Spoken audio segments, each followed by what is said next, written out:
Boas, malta. Daqui mais um vídeo para o Foot 360. Hoje venho aqui analisar a exibição de Portugal contra o Uzbequistão, jogo que decorreu na última terça-feira, dia 23 de junho, e foi uma exibição em geral que, como português, espero não me estar a iludir, porque foi uma exibição muito boa e é preciso ter atenção que o próximo jogo é com a Colômbia. E por isso é que eu digo, não quero estar a iludir, mas agora falando, por partes, foi uma boa primeira parte, quase a roçar a perfeição. Estamos a falar de, a nível defensivo, praticamente não houve ocasiões de golo, tirando um lance que foi, pronto, sucedido falta e que acabou por ser anulado o golo ao Uzbequistão. A única novidade para mim foi a inclusão ou a continuação de Renato Veiga, pois para mim seria mais útil um Gonçalo Inácio, pois este tem a capacidade de transportar a bola e colocar a bola mais ou menos nesta zona aqui. E tendo em conta a opinião que eu já fui ouvindo de outros analistas, como Joga Simples, Gonçalo, entre outros, ah, fica a verdadeira questão que é. Para uma Colômbia, que é um jogo mais físico, mais de combate, será melhor continuar com o Renato Veiga? Ou que já é um jogador de combate físico, bolas aéreas e tudo mais?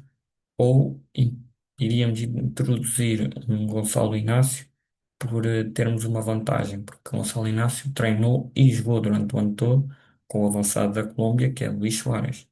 Por isso, ele conhece, sabe como é que ele joga, se posiciona, quais são os seus truques, os seus defeitos, e isso poderia ser uma vantagem para Portugal.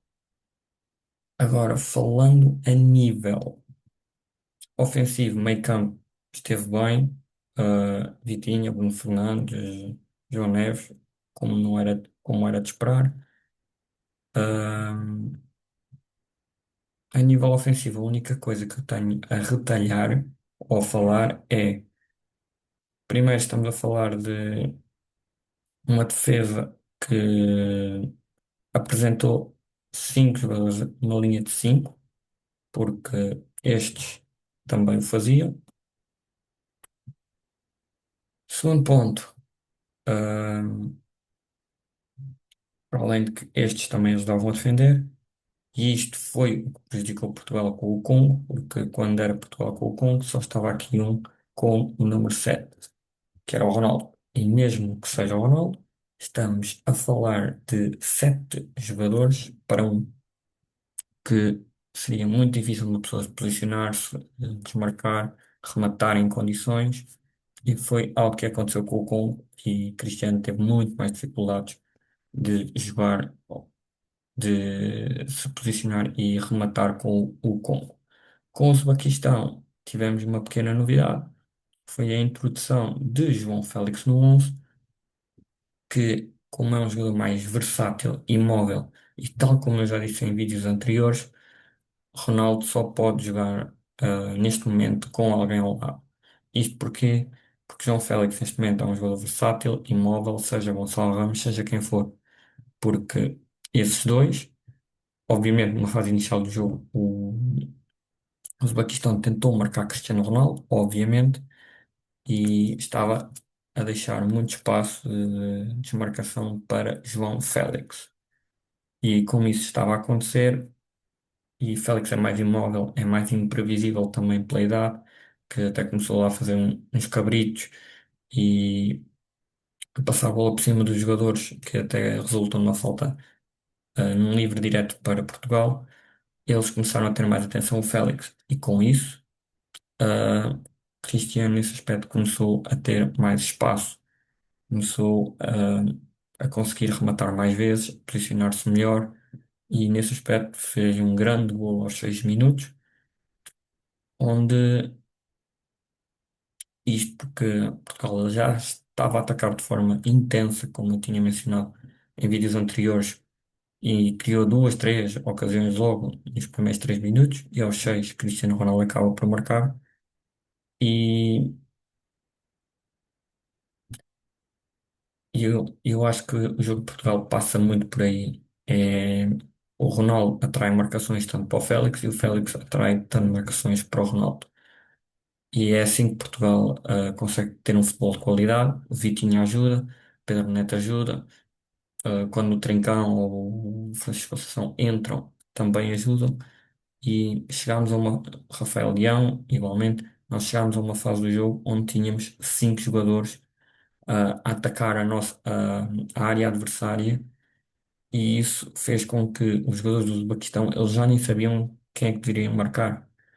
E o único ponto que eu menciono que fiquei também surpreendido e também fez um grande jogo foi o Nuno Mendes, e nesse aspecto tivemos uma sorte no jogo, foi marcar cedo, e isso fez o seguinte, fez com que a linha do Uzbequistão passasse mais ou menos a fazer isto, que é o chamado tudo ou nada. Subiram as linhas e estava espaço ao Ronaldo, ao Bruno Fernandes, ao Nuno Mendes, ao João Félix, ao Pedro Neto. E é exatamente o jogo que Portugal quer, é ter um jogo partido, um jogo de espaço. Bruno Fernandes foi o melhor médio da Premier League, porque na Premier League há muito espaço para correr, para visão de jogo, distribuir a bola, circular bem a bola. Nuno Mendes, pela velocidade que tem, é um tipo de jogo para o Nuno Mendes. Quando isso está a acontecer e está um jogo partido, para que ele possa atacar em velocidade. Rafael Leão, a mesma coisa que foi o que aconteceu na segunda parte, e assim sucessivamente. Mas caso isso não tivesse acontecido, poderíamos ter ali um grande problema, porque Nuno Mendes é um jogador de velocidade também, bom posicionamento, bom drible, nada a questionar, mas com um bloco tão baixo. Será que ele iria conseguir ter uma performance tão alta como teve ah, neste jogo que acabou por se tornar a praia de Portugal pelo facto de o jogo se ter partido e ter proporcionado a Portugal várias oportunidades? Agora, a única coisa que me dá assim esperanças,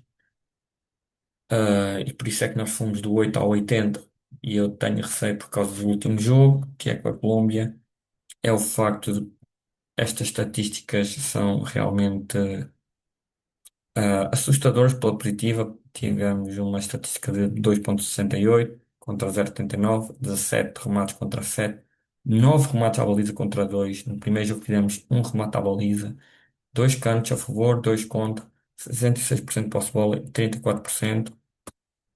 É realmente incrível, estas estatísticas.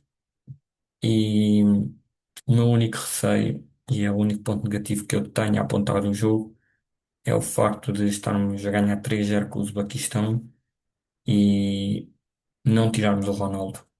Percebo esse facto pelo Vitinha, pelo João Neves, pelo Nuno Mendes, vieram tarde para as seleções, mas o Ronaldo tem 41 anos. Isto é um campeonato longo. E se o Ronaldo continuar constantemente a fazer 90 minutos, vai chegar ali uma fase que vamos mesmo precisar dele. Por exemplo, quartos de final, vamos imaginar meias ou mesmo final, em que o Ronaldo está completamente roto, está morto, porque 41 anos, viagens, 90, 90, 90, 90, mas vai chegar um ponto que é jogos de dois em 2 dias, 3 em 3 dias, porque o calendário vai começar a ficar apertado. Ah, jogar a temperaturas altíssimas, 29, 30 graus. ah, eu sou sincero, será que o Cristiano vai aguentar muito tempo a jogar nestas condições?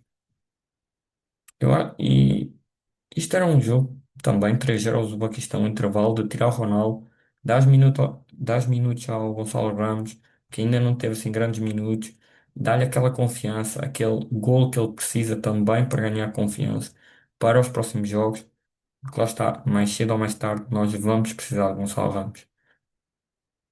E o Gonçalo Ramos não pode ser aquele jogador de estamos empatados 0-0, seja com a Alemanha, ou com a França, ou com o Congo, ou whatever, e vamos meter o Gonçalo Ramos como a última esperança.